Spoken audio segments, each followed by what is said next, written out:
রাজবাড়ী দৌলতদিয়া ঘাটে ফেরিতে ওঠার সময় নিয়ন্ত্রণ হারিয়ে সৌহার্দ্য পরিবহন নামের একটি বাস পদ্মা নদীতে পড়ে গেছে। এতে অনেকের হতাহতের আশঙ্কা করা হচ্ছে।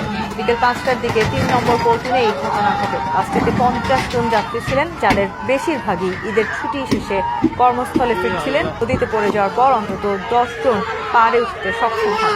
ডুবন্ত বাসটি থেকে এখনো পর্যন্ত জানা গেছে 10 জন পাড়ে উঠতে পেরেছেন, অন্য যাত্রীদের এখনো সন্ধান মেলেনি। বাসটি যেখানে পড়েছে সেখানে গভীরতা বেশ। উদ্ধার অভিযান চালাচ্ছে ফায়ার সার্ভিস ও পুলিশ।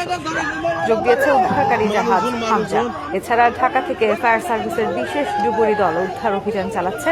বাসটি রাজবাড়ীর পাংশা থেকে ঢাকার দিকে আসছিল। আমার মেয়ে নাতি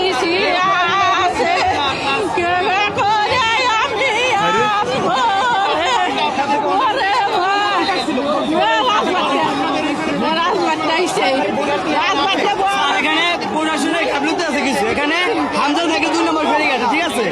এখানে আপনার 3 নম্বর ফেরিঘাটে বাসটা ঢুকছে, আস্তে আস্তে 3 ঘন্টা টাইম লাগবে। ফায়ার সার্ভিসের ডুবুরি অলরেডি 3 জন ডুবুরি নিচে নেমে গেছে। আপনি দেখতে দেখতে আরেকজন ডুবুরি গেছে। আমরা যেমনটি এখনো শুনেছি যে আমাদের সৌহার্দ্য একটি পরিবহনের বাস যেটি পাংশা উপজেলা থেকে রওনা হয়েছিল এবং তারা ফেরিতে ওঠার সময় নদীতে পড়ে গিয়েছে। আমরা ফরিদপুর জেলা থেকে ডুবুরি দল আনাচ্ছি, তারা অল্প সময়ের মধ্যে আমাদের কাছে চলে আসবে। উদ্ধারকারী যে জাহাজ হামজা সেটি চলে আসছে, আমাদের কার্যক্রম চলবে।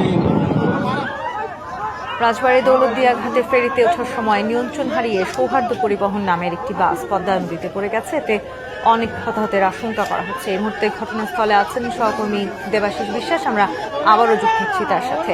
দেবাশিস, সবশেষ তথ্য মতো 10 জনকে উদ্ধার করা সম্ভব হয়েছিল। নতুন করে কাউকে উদ্ধার করার খবর পেয়েছেন কিনা, সেখানকার সবশেষ পরিস্থিতি জানাবেন আমাদের। এই যে সাধারণত যে দুর্ঘটনার খবর, এই খবরকে উদ্ধারকারী জাহাজ হামজা, এই হামজাতে আমরা এখানে আসি। এখানে আসার একটি কারণও আসলে রয়েছে, সেটি আমরা যখন পথে অর্থাৎ ফেরির পথে আমরা যখন ছিলাম, ঠিক তখন আসলে তখন এই যে উৎসুক জনতা স্বজন তারা তাদের প্রচণ্ড আসলে ক্ষোভ এবং এক প্রকার ইটপাটকেল সরে, ঠিক তখন আসলে আমরা এই হামজাতে আসতে বাধ্য হই। এখানে এই হামজাতে আসলে এই মুহূর্তে রয়েছে জেলা প্রশাসক, পুলিশ সুপার সহ ঊর্ধ্বতন কর্মকর্তারা। এখানে রাজবাড়ী 2 আসনের যিনি সংসদ সদস্য, তিনি মাত্র ঘটনাস্থলে এসে পৌঁছেছেন। এখানে তিনি ঘটনাস্থলে এসেছেন, তিনি আসলে এই সার্বিক পরিস্থিতি দেখার জন্য এসছেন এবং গাড়িটি পাংশা থেকে ছেড়ে আসে। এবং আমরা সবশেষ পর্যন্ত যেটি জানি যে 10 জনকে যে উদ্ধার করার কথা আসলে আমরা শুনছি।